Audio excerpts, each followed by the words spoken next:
Well, it's time to talk Los Angeles Rams, and no one better to share the stage with than the Inside Blitz host, my friend of a lot of years down the road. 150. 150 years down the road, Ted Sobel. It's not really the off season for football, but how you been? It's never the offseason for football, as you know. And by the way, a better choice would have been Sean McVay to get him on today than me by far. But I guess he wasn't available. So He wasn't sorry. available, but I'm the best you could do. I know you were at Rams camp Yep. just a few minutes. So before we get into anything Rams, talk about that experience a little bit. Maybe you'll reference it while we talk about the Rams anyway. You mean being at OTA? OTA. Yeah, last week I was there one day. It's the first time I've been there in a couple of years for this.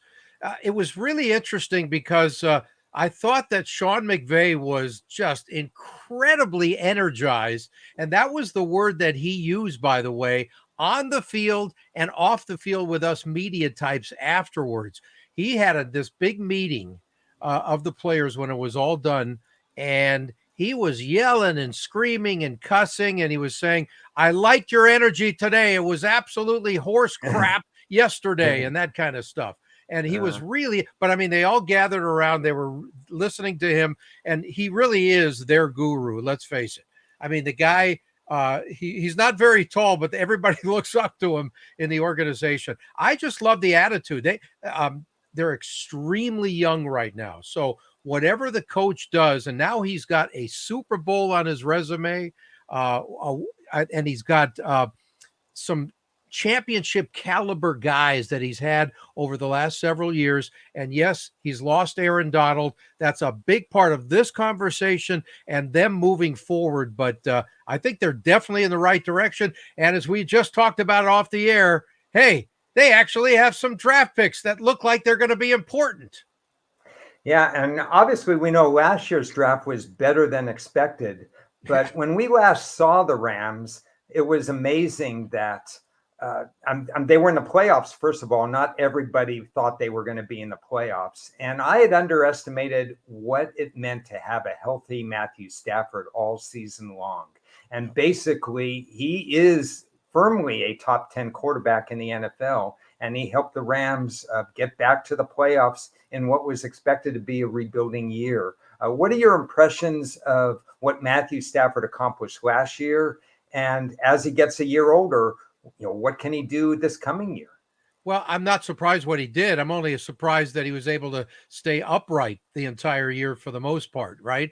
I mean, he's had a history of injuries, and that's always part of his story. But the offensive line was so much better than they expected to be, and what I certainly expected them to be after Andrew Whitworth left the previous year. That was their leader on offense, leader on the line, Hall of Famer to be. And when you lose that kind of a guy with that much talent, and there's so many question marks. Remember, they were moving guys in and out of different positions the last few years, trying to work around Whitworth, and he was the glue to everything. So once he was gone, it was like, oh boy, this team's in big trouble on the O-line, and they figured it out last year. Whatever it was, they were able to keep Matthew Stafford reasonably healthy, and that's the key to everything. I think he's even better than just a top 10 guy. He's a top several guy in the league when he's healthy. Now, he has now some issues as far as contract is concerned. That's come up in the last several days, if not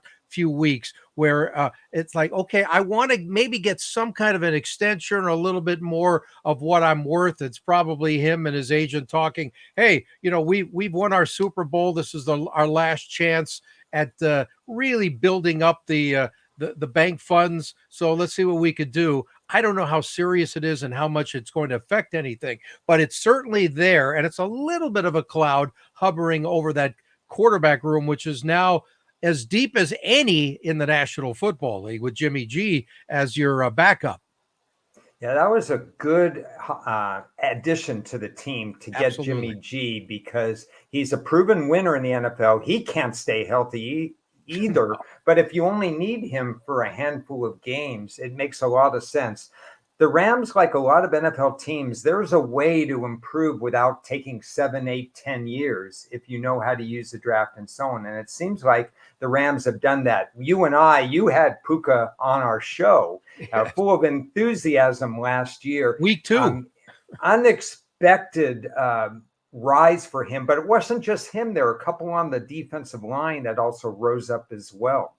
And so when we talk about the draft, they haven't stood pat at all in terms of the front 4 on defense or the front 7 on defense. In fact, let's kind of go over, I'm going to put up the slide in terms of the draft class right now. And my needs, obviously, when you lose Aaron Donald, you need to restock more than once. They did it 4 times along the defensive line and a linebacker. Those were my top 2 needs. An offensive tackle was a need as well. What I know you don't study the draft in detail, but walk us through what the Rams did from your perspective.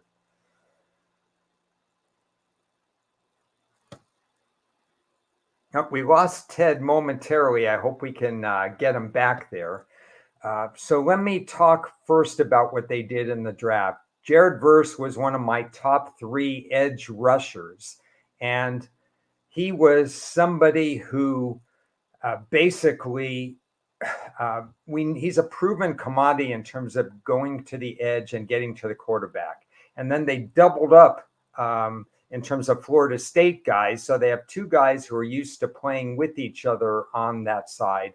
And Braden Fist is going to be very helpful in terms of from the interior. But they didn't sit still there. They got another edge rusher from Washington State and another defensive tackle from Assignment Sound Clemson. So once we get Ted back, he can talk to this, but they took 4 people along the front 7 on defense, really along the front 4 on defense. That makes it all worthwhile in terms of, I think they've added a lot of depth to this thing. So I think that they're going to hit the ground running. They will miss Aaron Donald's leadership, but I'm going to pose this question to Ted. Are they going to miss Aaron Donald in terms of his production when you have 4 guys who might be able to carry on the slack?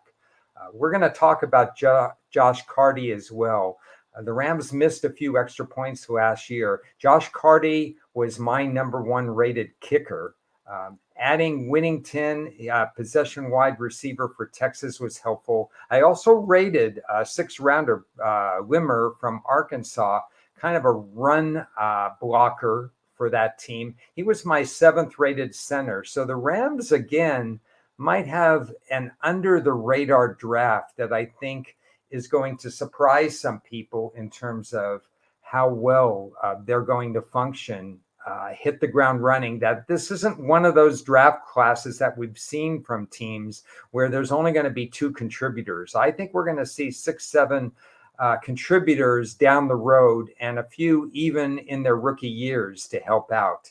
And in free agency, just to go back over free agency, they did add Tre'Davious White to the secondary as well. That's why I didn't list that as an initial need. And in addition to that, other than Jimmy G, I don't see a lot of people that are going to help right away. And Blake Corum, he's kind of a lookalike to the running back that they have right now. Remember, their running back Williams last year missed about 4 or 5 games. He wasn't healthy, and the Rams thought there was too much of a drop-off. So even though Corum is not a different running back than Williams, what they wanted was insurance that if Williams went down, they'd be able to replace him with somebody with the same skill set as Corum. So based on that, I think the Rams did a pretty good job in terms of filling their needs that way. And it looks like we're not getting Ted back right away. So I'm just going to continue on. Questions I had for him included whether or not the loss of Donald would be felt in terms of the locker room. And also in terms of the draft, I do think that overall, this is another net gain. We're talking about 25 draft choices that the Rams have added in terms of the last 2 years. So I think that's a net gain as well. Let me respond to some of the questions. Hi, Las Vegas, Chris. Hi, Dan. Chris says, wouldn't the Rams be a better team with Jared Goff? I think the confidence that McVay had in Matthew Stafford outweighed the confidence that McVay had in Jared Goff. I think it didn't end well for both. I think Goff is better off being with the Lions. I've got Ted back here now. So, are you there? My Wi-Fi died. I pulled a Las Vegas Chris. I don't know what the heck happened. Yeah. Well, I'm answering Las Vegas Chris' question right now. So maybe you can chime in on this as well. Okay. Will the Rams be a better team with Jared Goff? And I thought McVay's lack of confidence in Jared Goff. I think Goff and Stafford are very close in ability, but McVay feels more comfortable with Stafford. And I think Goff feels more comfortable with the coaching staff in Detroit. Yeah, I don't think the Rams would be a better team with Jared Goff at all. First of all, there's some leftover residue there from the negativity of the first couple of years, the coaching change, the negativity from the fan standpoint, his lack of confidence here. I think it's old news. It's an old story. It was a great move for both teams. He turned out a hell of a lot better than I ever expected in Detroit.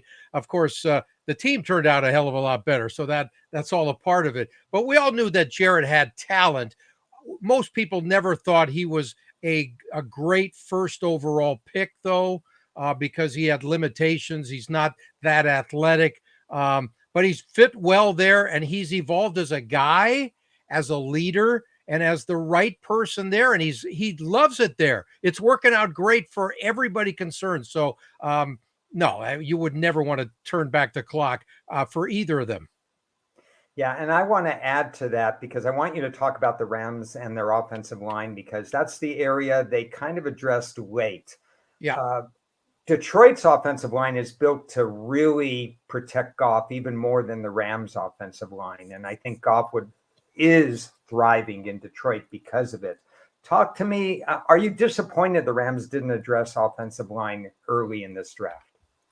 Yeah, I am, as a matter of fact. Although I think what they did do was better than I might have expected, because when you pick up a couple of guys who could fill in for one body as much as possible in Aaron Donald, I think they did a nice job there, and they really beefed up a defense. I think what they're looking at, and you got to go. You got the 7th round pick. You picked up this guy Leviston. I don't know anything about him. How well was he graded for you, if at all? He was the only player. I didn't have Whittington as an NFL talent either, wide receiver, but I didn't have Levinson either. I don't think he was draft worthy. Okay. So, and again, when you get to the 7th round, there's a lot of those guys. So, in other words, you really don't expect him to be an impact at all, and even if he makes the team. Correct. So, right. So the bottom line there is they're living with what they did last year, which was outstanding compared to anything of all of our expectations. I have my doubts on what they're going to look like. I think, let's say, like, for example, a guy like Ron Havenstein, he's turned out to be a pretty good player. But again, they're all sort of pretty good, and you can move this piece from here to there and all that. The Andrew Whitworth days are long behind us, and so now are they piecemealing it? Maybe a little, but maybe they proved though they were good. I think it's you can't play 17 games and be a fluke. So there's something good about them. Yeah, and again, you've got a veteran quarterback that back there, and that helps the tackles look better than they are sometimes. If you had a rookie quarterback there and they have to hold their blocks a little bit longer because you're only looking at one read and it would take longer for a rookie quarterback to get that second read, that's going to be a little bit tougher. One other thing I mentioned while you were having internet problems was the 4-for-1. I really like the 4 players they picked up at 2 at edge and 2 at defensive tackle. So the question, I don't think they're going to miss Aaron Donald that much on the field, but they're going to miss him in the locker room. Your thoughts? Oh, there's no doubt. I think they're going to miss him a lot on the field too, though. Look, there's something about when a team has to focus on one guy, and I'm talking about their opponents, when you have to say, where is Aaron Donald going to be on the field? How does this affect our game plan every single quarter of a game? That's going to affect things. So there's no doubt he's going to be missed. He was definitely starting to go on the other side of the hill, but he's as dominant player as you would ever find in this league, and certainly in this past generation of players.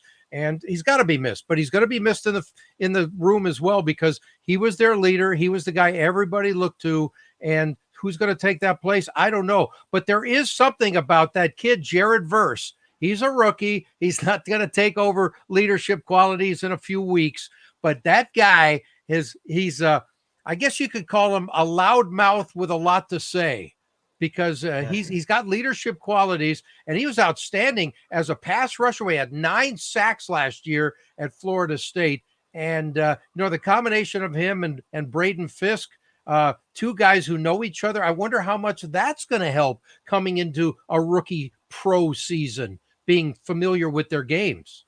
Yeah. I mean, you've got, really counting the 2 guys they added last year, who were a little surprised that they combined for something like 16 or 17 sacks right out the bat. You've got 6 guys up front that are now going to be the foundation for the Rams there. You've got Tre'Davious White, as I mentioned, at cornerback, coming in, and an extra year removed from injury.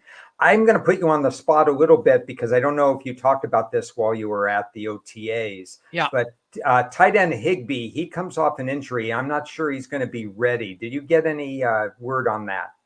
Not a lot, but you know what? I sort of like their combination of tight ends. To me, Colby Parkinson has looked pretty good. And he looked good in the OTAs too. I was watching him. They were playing a 2 tight end set for a little bit of it. Again, they're experimenting, and they're giving everybody the opportunity to play. But I didn't get an update on Higbee as far as where he stands physically. I can tell you one thing though, that Cooper Kupp, the story is now that he was a lot more banged up last year than they let us in on, and he is really good. I had a chance to talk to him for a few minutes after the OTA privately. Every time I see him, I always tell him, how's your grandpa doing? Because his grandfather, Jake Kupp, is one of the retired guys, retired numbers in the New Orleans Saints Hall of Fame from back in the 60s, who I met when I was a little kid. And so he's still playing golf, and it's great. We had a nice conversation about that. But Cooper says he feels fantastic. He's 100% healthy. And look, that's everything. And you add that to the Puka Nacua factor, who's no longer a rookie, right? And I don't know about Tutu Atwell and where he fits and all that. You always want some guy with a speed that can open up the field, but it's going to be an interesting combination. And Matthew Stafford's got a lot to work with. The run game is another thing, though. I told you I had a chat with Blake Corum, the rookie, and I walked up to him, and I wanted to see from my own eyes, is he actually taller than me?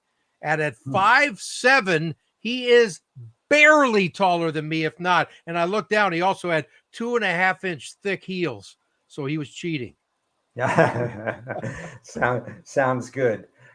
Before we get into the divisional and season win outlook, I want to tee you up with a question about the schedule, because it's kind of an interesting schedule that the Rams are scheduled for 5 primetime games, which I didn't think would happen because the NFL tries to anticipate who's going to be good, who's not, reward teams like Houston and so on and so forth, reward the Lions. I wasn't sure that the Rams were going to actually be on for 5 primetime games. The first 2 games are on the road, including immediate playoff revenge against Detroit on Sunday Night Football. They do close at home, which is nice, with Arizona and Seattle. So San Francisco will be out of the picture by then. But what about navigating a schedule? I know Stafford could do it. He's a veteran. But you've got a lot of first and second year guys who are going to see an increase in primetime games this year. Yeah, it's going to be interesting to see how the young group overall deals with that, because this is going to be new to a lot of people. There's no doubt about it. I don't know. That's a wait and see kind of a thing. It's also, as you know, and we've talked about this forever. Okay, so where does the schedule lie in that? Is it a Thursday to a following Monday kind of a thing? The preparation for that, how that comes into play. I haven't looked at it that closely. Maybe you have, but I think that's really important. Where it fits into the schedule is almost as important as just being a prime time in itself. And is there extra rest or less rest because of that? Have you had a Yeah. chance to look at that closely? Yeah, I do look at that, and the Rams are fair. It's a very good point, and people who are listening should pick up on this. It's very important. Just because you play primetime games, do you have a bye after the Monday night game? Do Exactly. you have 3 extra days after the Thursday? How about your opponents? Do they have the same thing? There's only one situation where they have a short week road game, and they play Miami, a team they're not that familiar with, on Monday Night Football. Then they have to go across the country to play rebuilding New England. So it's not a daunting task. It's not a divisional game. It's not a look ahead or whatever. So that's the only one that really stands out in terms of a problem. They do play San Francisco on a Thursday after a home game, a Yeah. tough home game against Buffalo. There's a tough part of their schedule where they have Buffalo at San Francisco, but then 10 days before they go at the Jets. It's relatively fair. Okay. Well, that's most important. That's all that matters. So that's going to help their overall cause for the long haul. Again, I just want to see how the young group deals with it. And sometimes teams tend to fold because it's like, hey, wait a minute, we're not ready for prime time yet. You were just a bunch of kids running around here. But again, you got a Matthew Stafford, you've got McVay running the show. You're fine. Let's face it, they've got a new defensive coordinator. In Shula, the grandson of Don Shula. Yeah. And how's that going to affect things? There's some issues there that there's just so many things that's what OTAs and mini camps are for, to get the rust off and see what these guys are all about, get to learn each other as a brand new family. And there's a lot of new faces around there. I think we did have a question about, so I'm glad you brought that up, that the new defensive coordinator, because Raheem Morris is now gone. Yep. And so now they bring in Shula. It's one of those things that I always check off and say, how's he doing first 2 or 3 games in September? Any weird stats during preseason? I know you can't get a lot, or certainly can't get as much as we used to get from preseason.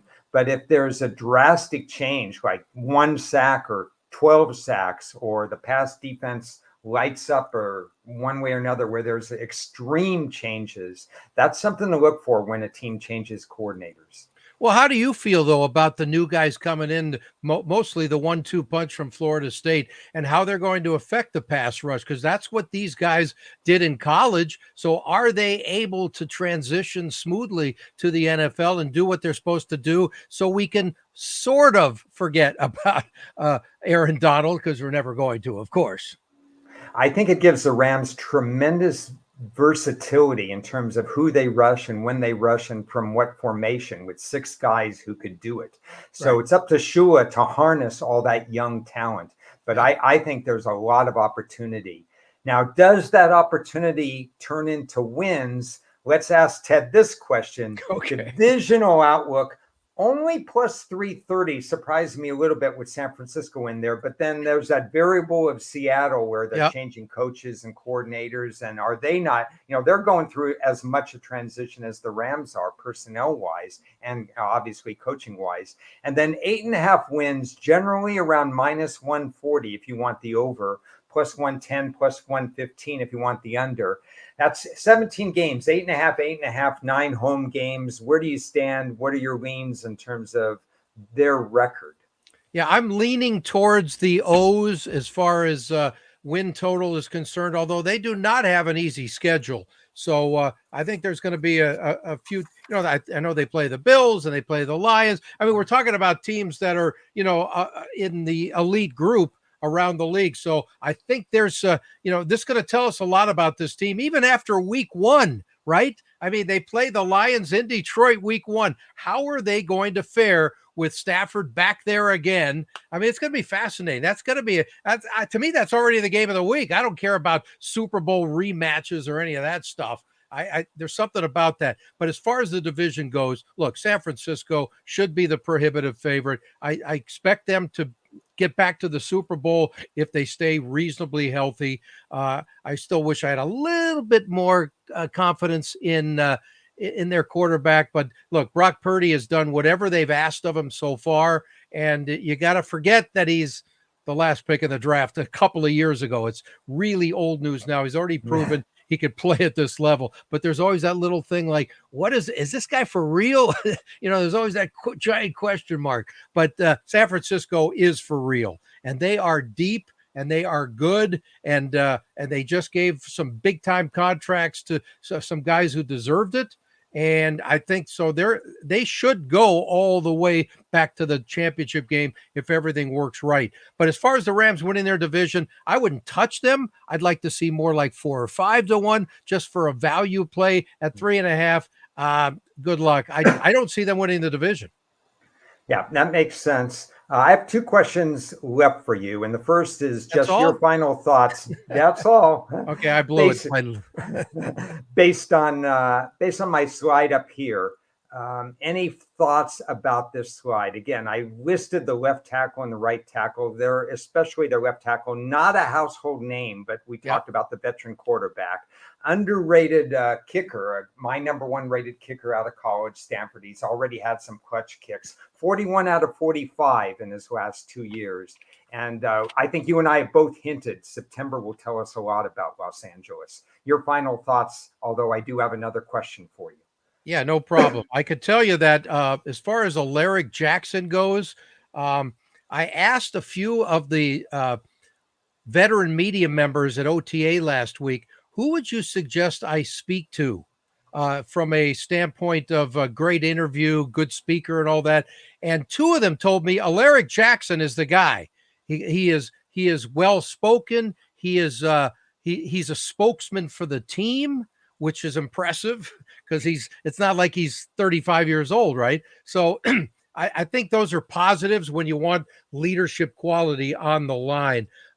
Look, the O-line to me is it's still a work in progress. Let's call it that. Okay.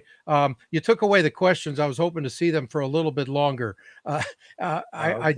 Yeah, it's okay. There's the O-line is one thing. I wanted to bring up the kicker. Maybe you got a chance to talk about him when I was long gone in Oblivion land. But the fact that they got a kicker, and last year they went with Brett Maher for the start of the year. He had an awful game against Pittsburgh, and they said, you're out of here. And they brought in Lucas Havrasik, who played the last 9 games, and he was just another guy. And from what I understand, they're both free agents right now, so nobody's picked them up, although I guess Havrasik has signed and been dropped a couple of times since the offseason. I mean, this is something, if you haven't spoken about it yet, it's so important, the kicking game. And with the new rules, who knows how that's going to come into play as well. But this Carty guy, you like him, and it could just the fact that he's one of very few who's been drafted this year. The Rams made the playoffs because they eked out a win against Seattle, and kicking was involved in that particular game on the other side of the coin. So we know kicking is going to win or lose maybe 2 to 3 games a year for all teams. So yes, kicking does matter, and the NFL thinks that it matters enough that they're reemphasizing the return game and the kicking game for that matter. Yeah, and from a defensive standpoint, their pass rush was better than we thought last year from guys besides Aaron Donald. You had Byron Young and Kobe Turner, who came out really big time for them. And you mix that, there's going to be a rotational kind of a thing this year where that's up to Shula to figure out. But I mean, they have some pretty good pieces. And again, better than I ever thought they would at this stage. And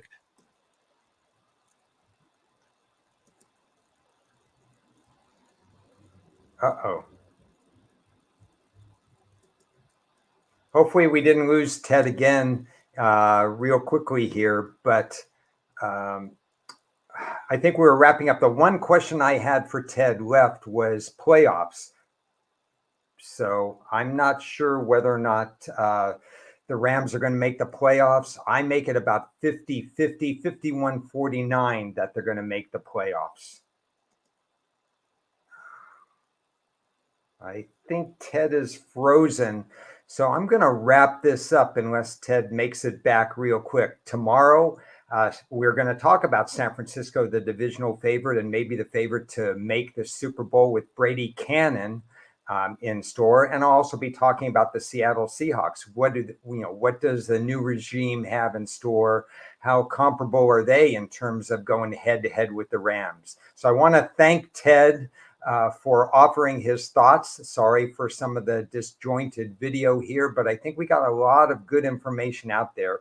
Basically, to close this up, the Rams had a very good draft. That's 2 years adding as many as 20 plus players to the roster. The rebuild happened really quickly. I think the Rams are going to be contenders, certain contenders for the playoff spot. Let's see how September plays out. Let's see how fast these newcomers can get together. Let's see what Stafford has left in the tank. Let's see how well they do with the early season schedule. Thanks for watching, and I'll be back tomorrow with Brady Cannon for San Francisco and to talk to Seattle to wrap up the NFC West.